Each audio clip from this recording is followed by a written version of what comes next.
আজ আমি বানিয়েছি ট্যাংরা মাছের তেল ঝাল। আর এই রেসিপি আমি কীভাবে বানিয়েছি সেটাই তোমাদের মাঝে আজকে শেয়ার করব। ট্যাংরা মাছের তেল ঝাল করার জন্য আমি ট্যাংরা মাছগুলো ভালো করে ধুয়ে নিয়ে এসেছি।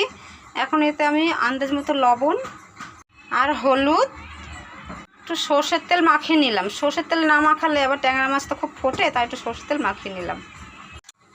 মাছগুলো আমার মাখানো হয়ে গেছে। মশলা দেবো এখন আমি আদা, জিরে, ধনে, মৌরি, কটা কাঁচা লঙ্কা আর রসুন, আর এগুলো এখন আমি শিলে বেটে নেব। কড়াই তেল ভালো করে গরম করে মাছগুলো দিয়ে দিলাম। মাছগুলো আমি চাপা দিয়ে ভাজবো, নাহলে তো গায়ে তেল ছিটকে আসবে।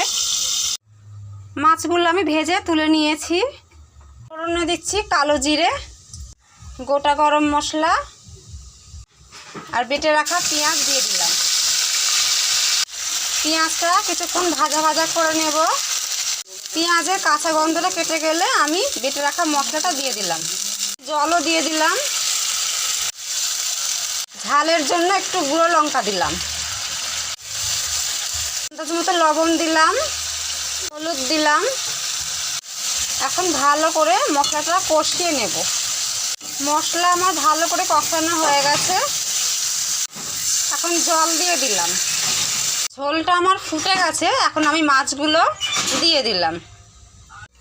ট্যাংরা মাছের তেল ঝালটা আমার হয়ে গেছে। নামানোর আগে একটু গরম মশলা দিয়ে দিলাম। এখন আমি নামিয়ে নেব। কেমন লাগলো আজকের রেসিপি আমাকে জানাবে। যদি আমার রেসিপি ভালো লাগে তাহলে লাইক ও কমেন্ট করো ও ফলো করে পাশে থাকার অনুরোধ রইল।